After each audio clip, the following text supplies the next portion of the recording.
Daniel lived alone on the edge of a small farming town.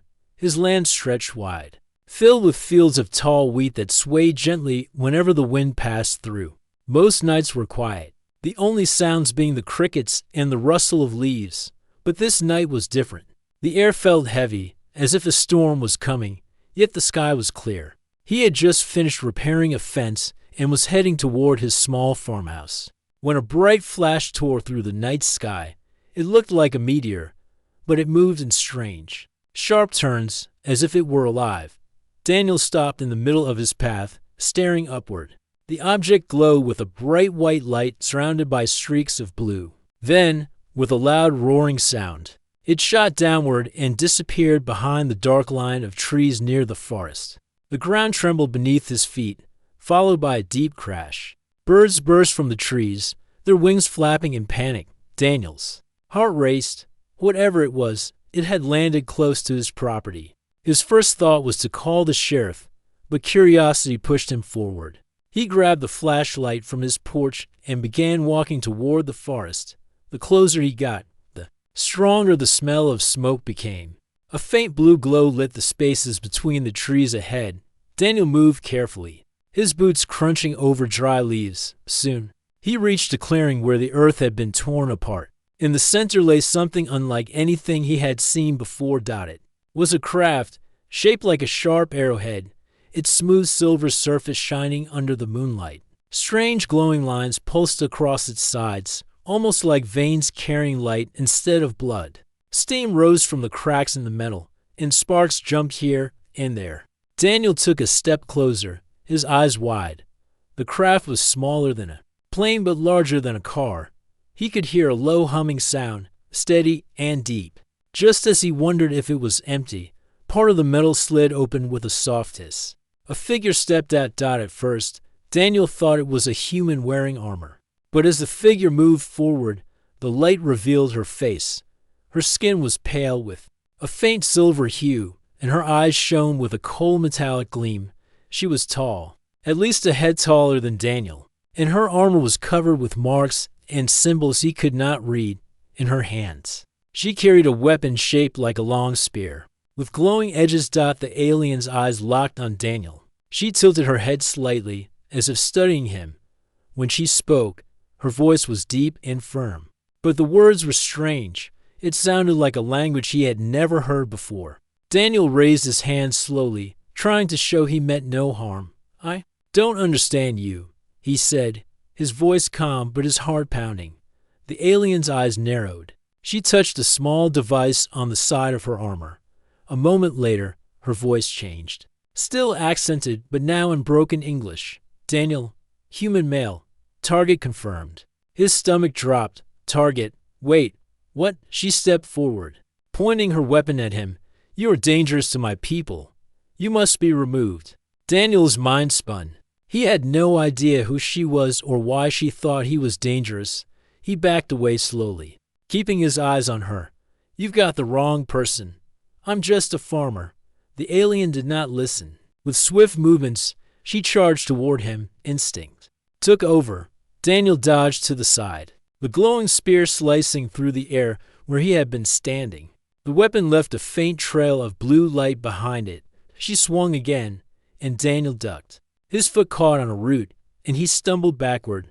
The alien moved with speed and precision, but her armor made a faint grinding sound, as if it had been damaged during the crash. Seeing his chance, Daniel grabbed a thick fallen branch from the ground. When she swung again, he blocked the weapon, the force shaking his arms with all his strength. He twisted the branch, trapping the glowing spear between the wood and the ground. She tried to pull it free, but the branch held for a moment. Her eyes glowed brighter, her expression hard and determined. With a sharp jerk, she freed the weapon, stepping back into a fighting stance before either could move again. A loud crack of thunder echoed overhead. The sky, which had been clear, now swirled with dark clouds. A sudden flash of lightning struck a tree nearby, sending splinters flying. The shock of the moment made them both freeze. Then, the alien staggered. Sparks danced across her armor, and her weapon dimmed. She took a step forward, then another, but her movements grew slower. Daniel saw smoke rising from her shoulder plate where lightning had hit close. Her eyes fluttered as if she were struggling to stay awake. Finally, she collapsed onto one knee, then fell forward onto the ground. The weapon rolled from her grip, its glow fading almost completely. Daniel stood there for a moment, breathing hard, unsure what to do. Part of him wanted to run. This alien had just tried to kill him, but another part could not ignore the fact that she was lying helpless in the dirt, injured and possibly dying. He looked at the strange craft, then back at her. If more of her kind were coming, he didn't know how much time he had. Still, his conscience told him leaving her there was wrong. With a deep breath, Daniel bent down and grabbed her under the arms. She was heavy, the armor cold against his hands, but he managed to pull her toward the path back to his farm. The storm above broke, rain falling in steady sheets. The forest floor turned muddy under his boots as he dragged her along. By the time they reached the barn, Daniel's arms ached and his shirt was soaked. He laid her down on a pile of old blankets, then stepped back, still unsure if helping her was a good idea. The alien's breathing was shallow but steady. Her weapon lay far across the barn floor. Out of her reach, Daniel leaned against the wall. Rain pounding on the roof above, he stared at her, wondering how his quiet life had turned into this. Somewhere out there, a warship might be waiting, and he didn't know if keeping her alive was saving himself or making himself a bigger target. The storm continued through the night, the sound of rain mixing with the low creaks of the old barn. Daniel sat in a wooden chair near the door, keeping one eye on the alien and the other on the weapon lying far away from her. Every time thunder rolled, the horse in the next stall shifted nervously, and Daniel would murmur to calm it. The alien woman remained still for a long time. Her armor occasionally flickered with faint light, but it was weaker than before. He wondered if her strange suit was part of what kept her alive. He also wondered if she would wake up angry and try to finish her mission. Near sunrise, the rain slowed to a drizzle. The air was damp, and a thin mist hung over the fields. Daniel stood up, stretched his back, and went to check on her. Her breathing had grown stronger. Her eyes were closed, but her hands twitched slightly, as if she were dreaming. He noticed a thin cut along her jaw where her helmet no longer covered her face. Suddenly, her eyes snapped open, the silver gleam in them returned, sharp and alert. She sat up quickly, her gaze darting around until it landed on him. "You kept me alive," she said in her accented voice. Daniel nodded, unsure what to say. "You were hurt. I couldn't just leave you out there." Her eyes narrowed. "Why? I came to end you." Daniel shrugged. "Because letting someone die when you can help them isn't right. Even if they're trying to kill you." She studied him for a long moment, as if his answer confused her. Then she tried to stand, but her legs shook. She leaned against the wall, gripping the edge of a hay bale for balance. "You should run, human," she said. "My people will send more. They will not stop." "Run where?" "This is my home," Daniel replied. "And I'm not leaving it just because you think I'm dangerous." The alien's jaw tightened. "Not think." "No, your species grows fast, expands, fights. You will threaten us soon." Daniel almost laughed. "I'm a farmer. The most dangerous thing I have is a shovel." Her gaze flicked toward the far side of the barn, where her weapon lay. "You took my spear. I put it somewhere safe. You can have it back when you promise not to stab me with it," he said firmly. She gave a low, frustrated sound but did not move toward it. Instead, she sat back down, clearly still weak. Daniel noticed her left arm hung stiffly at her side. Without asking, he went to the farmhouse, found a clean cloth and a small bowl of warm water, and returned. She watched him cautiously as he knelt and carefully cleaned the cut on her jaw. "I don't need your care," she muttered. Double quotes, "Yeah. Well, it's not about what you need," Daniel said. "It's about what's right." Her expression softened slightly, but only for a moment. She looked toward the barn door as if expecting something to come through it. The uneasy silence broke when a sudden high-pitched hum filled the air. Daniel frowned. "Do you hear that?" The alien's eyes widened. "Drones." Before he could ask what she meant, a small Disc-shaped machine zipped him through a broken window high on the barn wall. It glowed red and spun quickly, scanning the room. The alien grabbed a broken wooden handle from the ground and threw it at the drone, striking it hard enough to send it crashing into the hay. Sparks flew as it twitched and died, but the sound outside grew louder.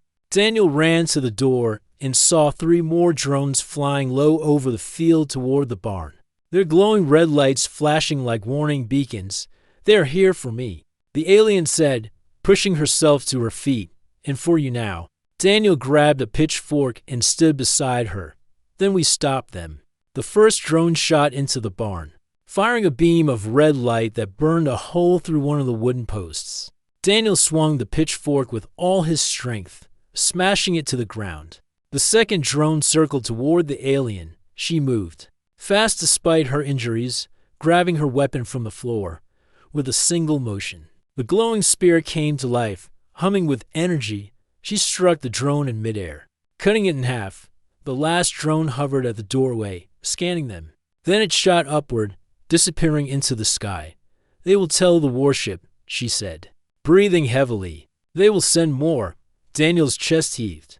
"Then we need to figure out what to do before that happens." She glanced at him, her eyes still sharp but no longer filled with pure hostility. "You fight well. For a farmer," he smirked slightly.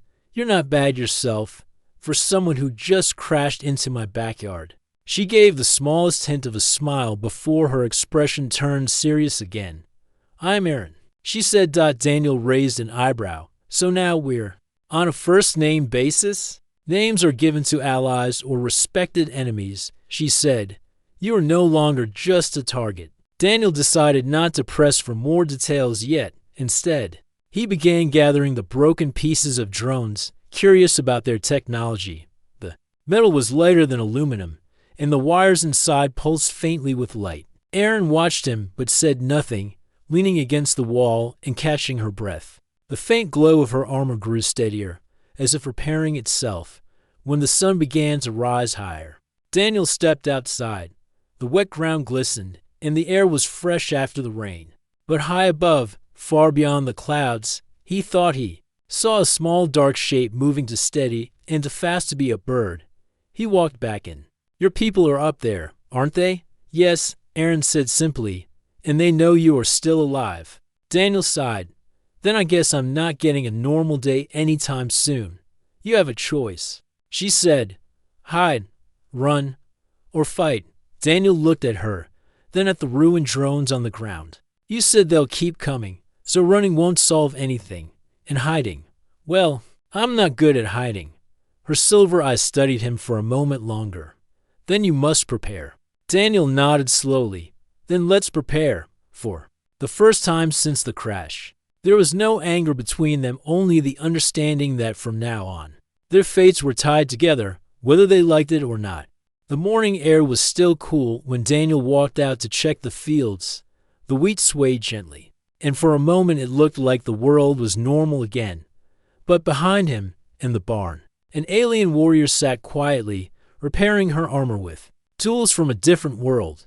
That was enough to remind him that nothing was normal anymore. Erin worked with focus, her long fingers moving over glowing panels and fine wires. She didn't look up when he entered. Daniel watched her for a moment, then spoke. "How bad is it?" She didn't stop. "The armor will function again soon." "The ship, no. The ship is beyond repair without heavy tools and power." Daniel crossed his arms. "So you're stuck here." Her silver eyes flicked toward him. "We are both stuck here now." He didn't answer right away. He knew she was right. The drones had seen him. Even if her people only wanted her, the moment they realized he had helped her, he would become part of their problem. Daniel pulled a chair closer and sat across from her. "Tell me something. If you could fix your ship, would you leave?" "Yes," she said without hesitation. "And I would tell my people you were no threat." That answer surprised him, though he wasn't sure why.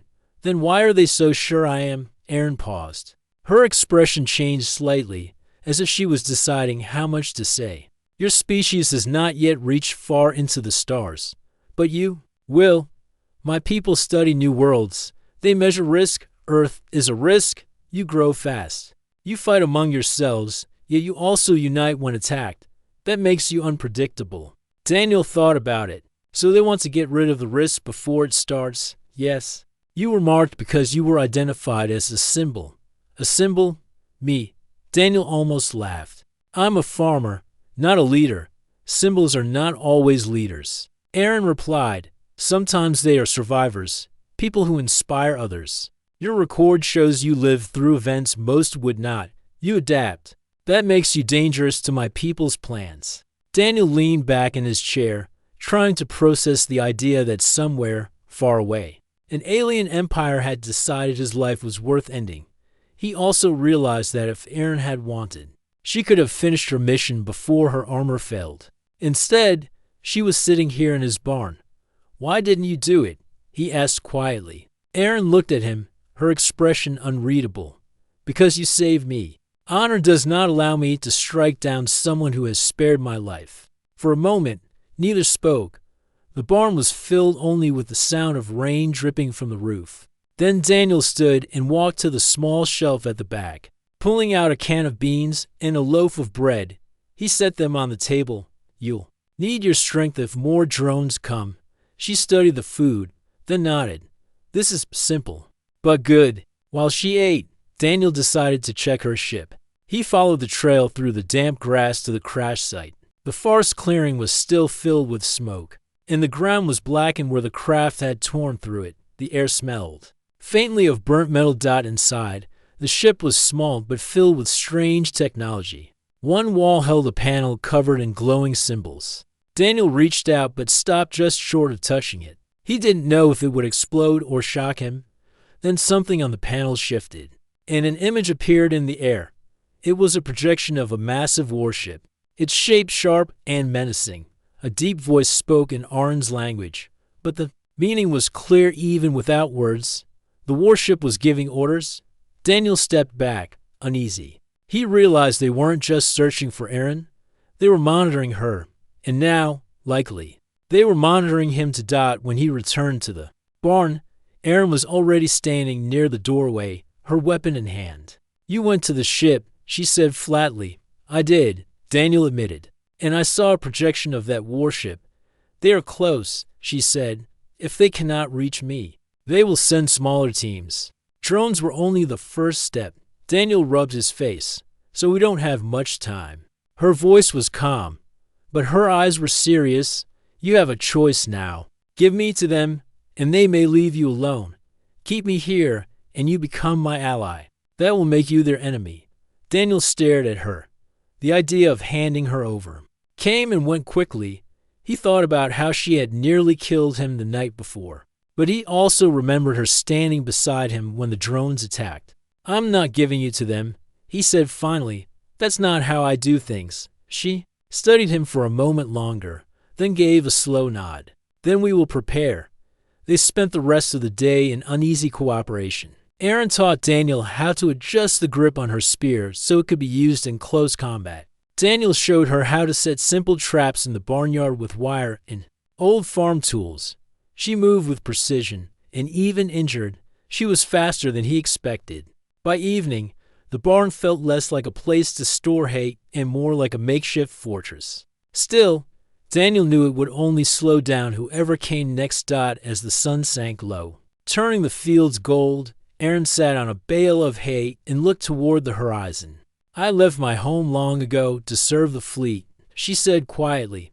I believed what they told me, that every mission was for the good of my people. Now I see how much I did not question. Daniel sat across from her. Maybe this is your chance to start questioning. She met his gaze. And maybe it is yours too. You could have given me to them and walked away. Daniel shrugged slightly. Maybe I'm just stubborn. A faint smile touched her lips. Then perhaps stubbornness will be our weapon. The air outside grew cooler as night fell. Daniel closed the barn doors, feeling the weight of what was coming. Somewhere up there, the warship was moving closer. Somewhere, a decision had already been made to end both their lives. But here, in this quiet corner of Earth, two people from different worlds had decided on their own path, and neither planned to back down. The night was quiet, but Daniel could not sleep. He sat on the edge of his bed, staring at the dark window. The barn stood in the distance, its outline faint under the moonlight. Aaron was inside, resting, but he doubted she slept much either. Every sound made him think of drones or soldiers dropping from the sky just after midnight. A soft hum began in the distance. Daniel's body tensed. It grew louder, more steady, until the windows began to shake. He grabbed the shotgun from the corner of his room and ran outside. The sky glowed faintly with moving lights. At first, he thought it was just another group of drones, but these were larger. Shaped like black beetles with sharp wings, they descended quickly toward the far end of the field. The barn doors opened, and Erin stepped out, her spirit glowing. "Again, they have come," she said without looking at him. "How many?" Daniel asked. "Enough to destroy this place," she replied.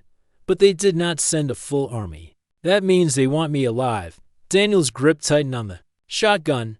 "Then we make sure they don't get either of us." The beetle-like ships touched down in the open field, their legs digging into the soil. Panels slid open, and tall figures stepped out. They wore dark armor similar to Arn's, but heavier, with glowing symbols across their chests. Their weapons hummed with a dangerous light. Arn's voice was low but sharp. "These are hunters. They track and capture targets. If they fail, they destroy everything nearby. Good to know," Daniel said, trying to keep his voice steady. The hunters spread out, scanning the area. One of them pointed toward the barn. Daniel saw the faint red glow of a scanning beam sweep across the building. The moment it touched the doorway, the hunter shouted something in Arn's language. Aaron moved first. With a burst of speed, she sprinted toward the nearest hunter, her spear slicing through the air. The tip glowed bright blue as it cut through the hunter's weapon, sending sparks flying. Daniel aimed and fired his shotgun, the blast knocking another hunter backward. The shot didn't break their armor, but it was enough to disrupt their aim. To more hunters charged forward. Aaron spun her spear in a wide arc, forcing them to step back. Daniel quickly reloaded, but one of the hunters raised a glowing net launcher. A moment later, a web of energy shot toward him. Before it hit, Aaron leapt in front of him, her spear striking the net midair. The web split apart, sizzling as it fell to the ground. She didn't look back, but her voice was firm. "Stay behind me when they aim for you." Daniel didn't argue. The hunters regrouped, moving in a coordinated circle around them. Daniel's mind raced. He remembered the traps they had set earlier, back toward the fence. He said quickly, "We can use it." Aaron understood and began stepping in that direction, keeping her spear ready. The hunters followed. When the first one stepped into the tall grass near the fence, a thin wire snapped. A heavy wooden beam swung down from the posts, striking the hunter hard enough to send him crashing to the ground. Daniel fired again, this time aiming for the exposed gap in the fallen hunter's armor. The shot connected, and the figure went. Still, the others paused, clearly reassessing their approach. Aaron seized the moment, darting forward and striking one across the chest. Her movements were precise and powerful, each strike aimed at weak points. Another hunter tried to flank them, but Daniel tossed a metal bucket toward the fence line. It landed on a hidden pile of nails they had set earlier, scattering sharp pieces into the air. The hunter stepped directly onto them, the thin metal piercing a joint in its armor. It stumbled, giving Aaron a chance to finish it. The fight lasted only minutes, but it felt much longer. When the final hunter fell, silence returned, broken only by Daniel's heavy breathing and the faint hum of Arn's weapon powering down.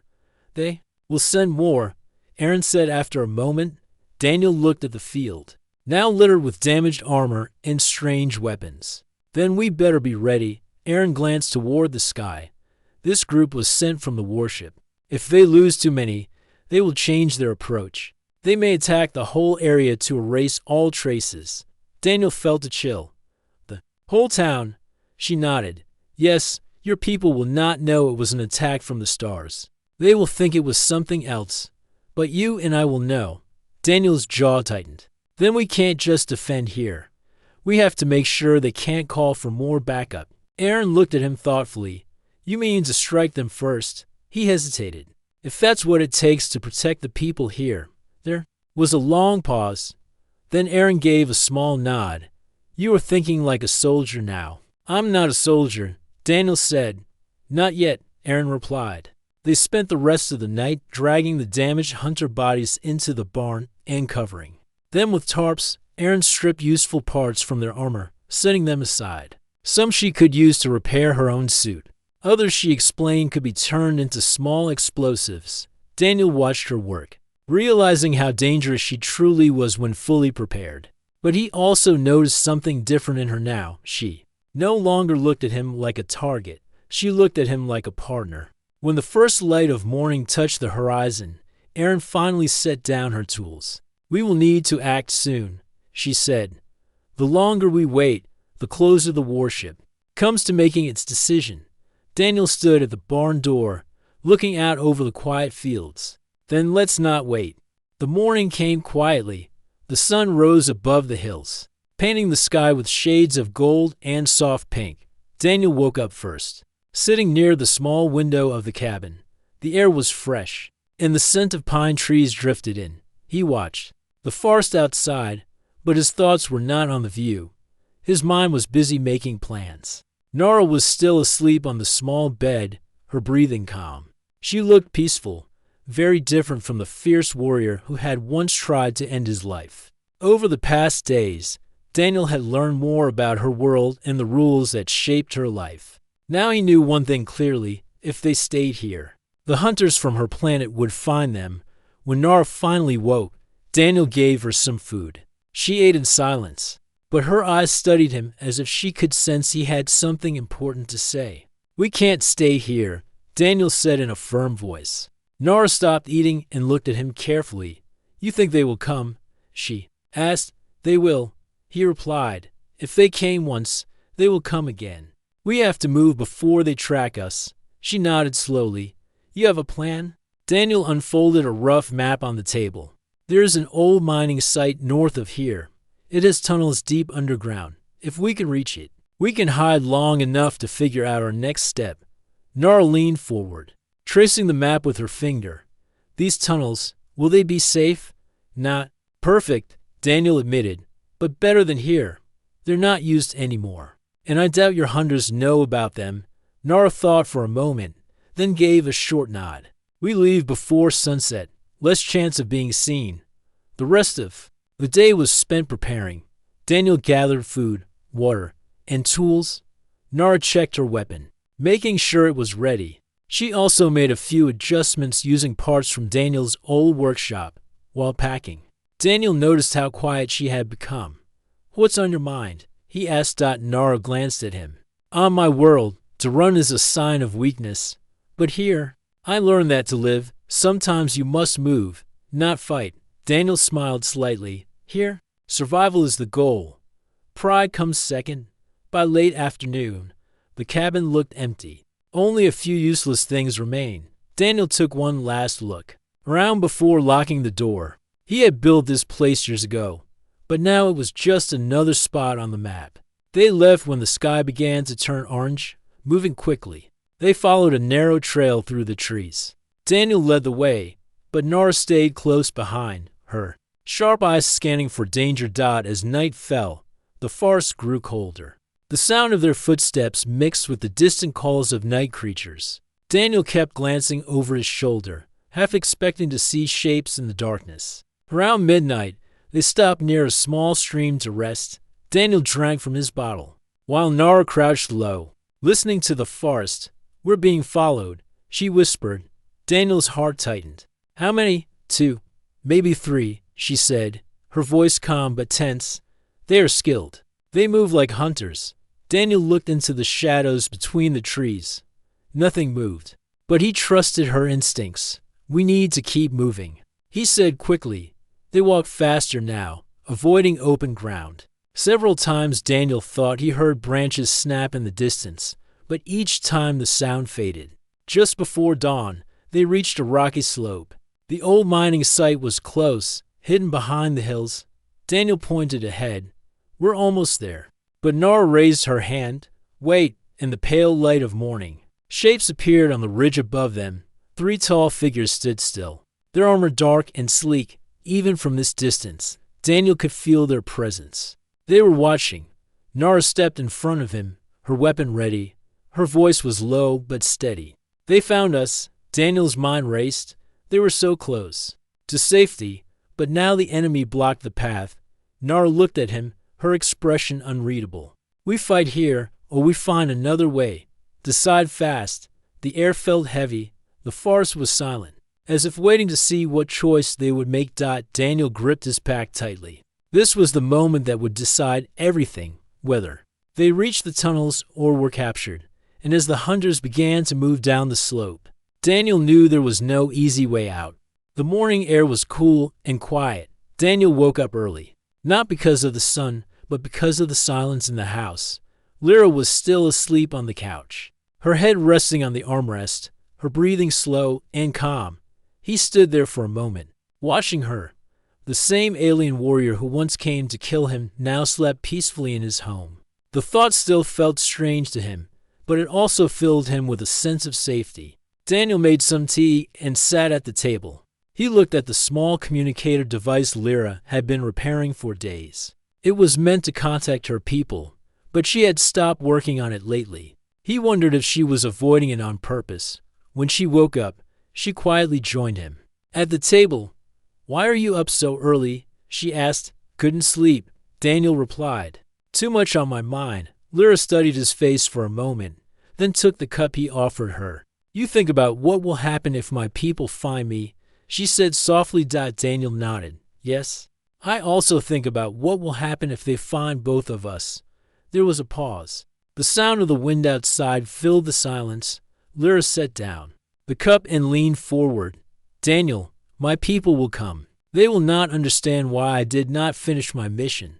They will see you as an enemy. And you?" Daniel asked, his voice quiet but steady.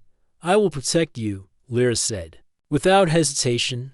The words carried a weight he could feel. She wasn't just saying it, she meant it. Daniel knew she had faced battles far more dangerous than this, but the thought of her standing between him and her own kind was still difficult to accept. Later that day, they went outside to check the perimeter of the old barn where they stored supplies. The barn stood near the edge of the forest, and Daniel often felt uneasy there because of how open the area was.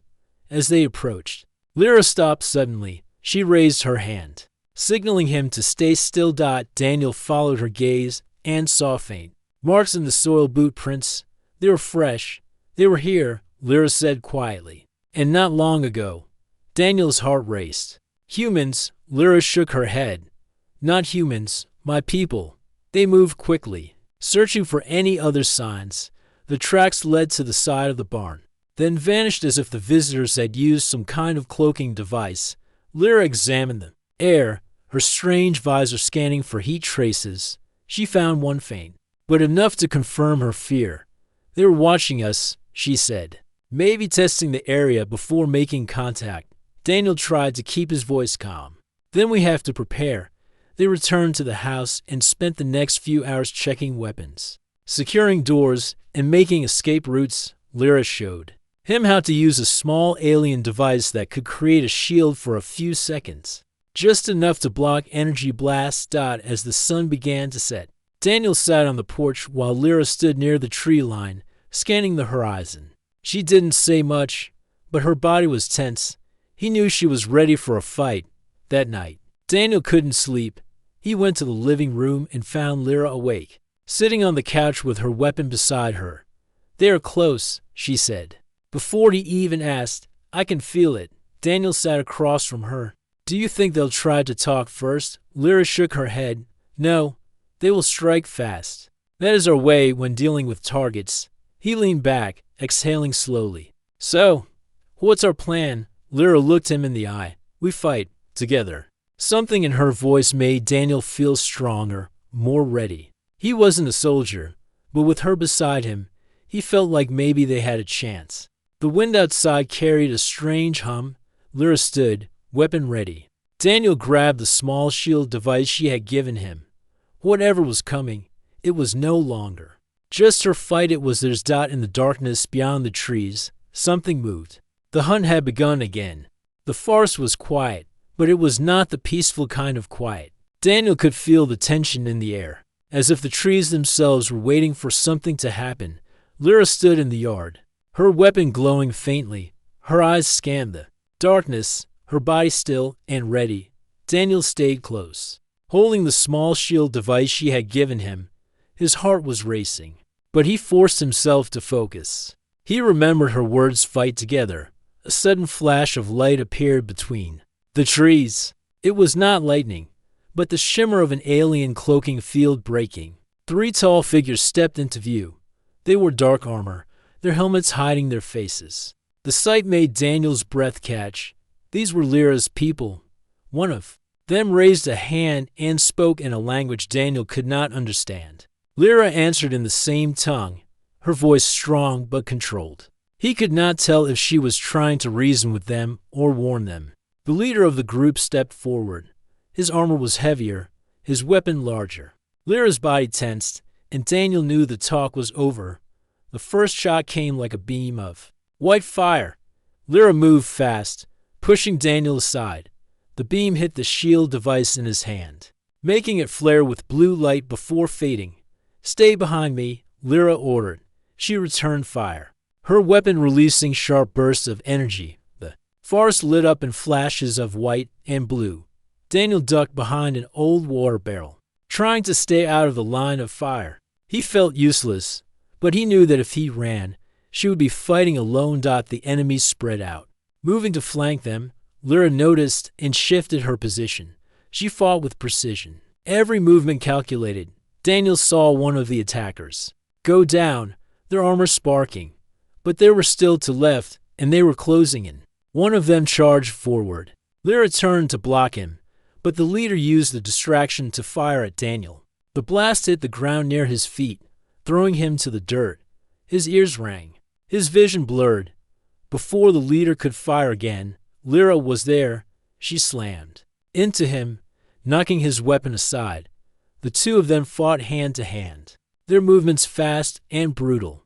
Sparks flew as armor clashed. Daniel could only watch, trying to steady himself. The last attacker aimed at Lyra's back.